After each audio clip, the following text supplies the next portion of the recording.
You can say the result was better than Liverpool, but today that was worse than Liverpool. Worse because Manchester City did not even have to make a substitution the whole game because they was in cruise control. This is a Manchester derby. In the rain, everyone hoping for that sort of reaction. This is why I went with 3-1 at the start. This is why I was confident that this result was coming today. Why? Because I'm used to this team now. I know how far this team has dropped. For us to not even lay a finger on Manchester City there. Did we have a yellow card? Did we even make a foul? Did we do anything in anger? There's no reaction at all to what was going on there today from any one of them players. And it's worse than Liverpool, not because of the scoreline, because of how City had it easier. That's why this is 20 times worse, and why Ollie's job should just be, it should be untenable, it should be gone. We didn't lay a finger on them. We had one shot from Ronaldo, what, in about 20 odd minutes or something it was, probably that 2 minutes of the game when we had a little bit of control, a little bit of the game, bit of decent passing, that was it. You come out in the second half, and Edison didn't have a save to make. Again, how many keepers are we going to say that about all season with United? You want to see a reaction. Going into what Ollie's done, I mean, you just got to look at it now and say Eric Bailly comes in today simply because Varane was injured. That's the only reason he's playing. Gone free at the back, he just about scrapes into the team. And you look at it, right, what are you going to do at half time? Are you going to change this? You go to your whipping boy again, don't you? The man who saved your job, literally, against Atalanta with a brilliant defensive performance, is the one that comes off at half time, Eric Bailly. Why? Why? It's poor. And then you bring Jadon Sancho on in this game. When you're 2-0 down and everyone's flat, you bring Jadon Sancho on at half time. Cheers, boss. Cheers, boss. Thanks for that, mate. You know what I mean? He's just doing that to appease the statisticians. He's just doing that so he can say that he's put Jadon Sancho on and he's had game time. I was listening to journalists this morning, I'm not going to name names, but he was saying that Jadon Sancho hasn't done anything to warrant a place in this team this season. What are you talking about? Seriously, the guy's not had a chance. He brings him on, oh, funnily enough, puts him out on the left-hand side again. Lamb to the slaughter. Let's not even get on to Donny van de Beek. Donny van de Beek got the biggest cheer of the day. It was the only thing we had to really talk about or shout about, but even that was a disgrace. Autumn leaves falling down on me. That was a disgrace on its own. Van de Beek, 10 minutes to go, there you go. Again, cheers, boss. If that was me, I'd have been telling him to wear fourth. See you later, mate. Don't throw me on now when I've got absolutely no chance of influencing this game at all. It's an absolute joke. It's a farce. And you know what? I said before here, I said in the road trip, I said on Thursday when I went 3-1 to City today, I expected a defeat.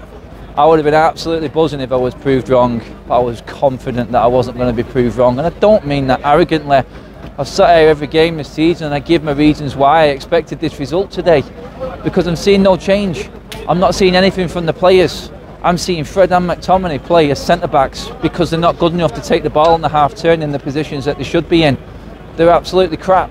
They can't do anything from that midfield. We've got no midfield because they are so deep. Because they can't receive the ball in them positions where we need them to be getting it. Where they can influence something or start a move. Ronaldo starved, graveyard shift, pointless today. Bruno lashing out, looks a shadow of the player he was. Everyone knows I'm not Martial's biggest fan. But even I know that, you know what, Martial's got a great record against Manchester City. If he was going to play anyone up in a two with Ronaldo today, maybe it was Martial. But then again, you think about it, is that fair on him as well? Because he's not played and he's not had a chance to get any game time or get any sort of rhythm in his game, throw him right into the toughest game of the season. City fans singing Ollie's at the wheel again. I didn't hear the United fans sing Ollie's at the wheel once today. That was a big sign for me. The tide is turning. You only have to look, what is it, 4 home games we've had recently, 1 goal. Is that bad enough on its own? That's 4 points from the last 18 in the Premier League. Is that not enough for you? By the time that this weekend's over, we've got to sit on an international break. 2 weeks with no football, of us probably sitting in mid-table, and I'm thinking about Watford coming up as a tough game now. That's what I'm thinking about. Chelsea after that, we know that that's going to be a defeat. There's no way that Ollie is going to change this around. The players are what they are. There's no system. There's nothing there at all. There's no bite, there's no press. We're scared to press because we can't press. That's what these players look like today. Simple passing, 5-yard passes going astray. I watched City come off at half-time, and they're going off in a group of 6 and a group of 5, all talking to each other, all trying to plan what's next in the second half and to figure out what we do next. We're not completely happy with that. We're only 2-0 up. What we're doing next. I'm watching Pep when they scored the first goal. He's not happy on the sideline. He's getting 3 or 4 players on the sideline into him there to plan what happens next and where we go from here. Organisation, talking it through. I'm looking at United players walking off all on their own at half-time. I'm looking at Ollie on the sidelines. All we get is this. Think about what, Ollie?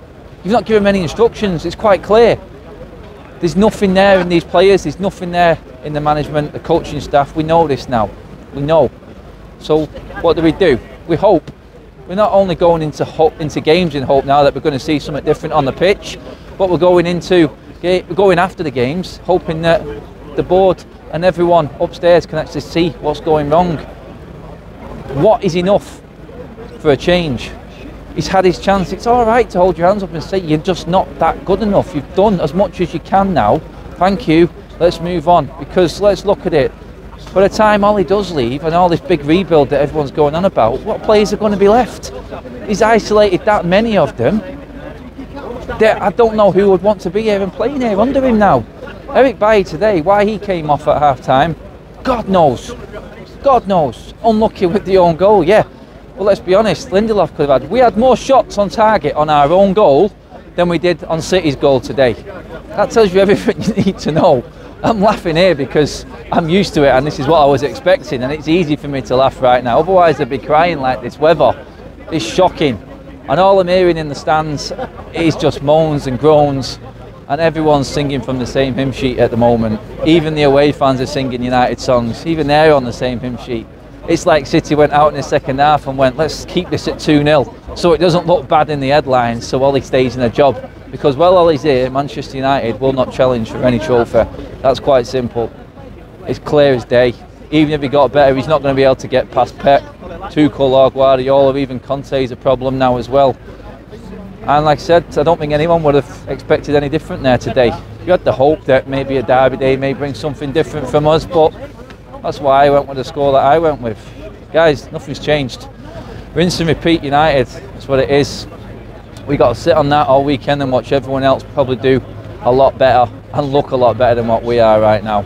Even Crystal Palace gave City a game. We've got all these teams to come up. There's no guarantee now with the way we're playing that we're going to be able to beat any team. There's no God-given right for anyone to say we should be winning anything, I know. But to compete is a bare minimum, and we're not even doing that right now. City in the second half went into FIFA training mode at beginner level.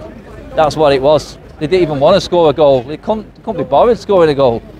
They just kept the ball. Like I said at the start, they didn't make one substitute because no one got out of second gear, no one was out of breath. They didn't need to change anything, it was too easy. That's just what United are, too easy to play against, and until a change is made, it's not going to change. Guys, comment below, let me know what you think. As always, subscribe to United Stand.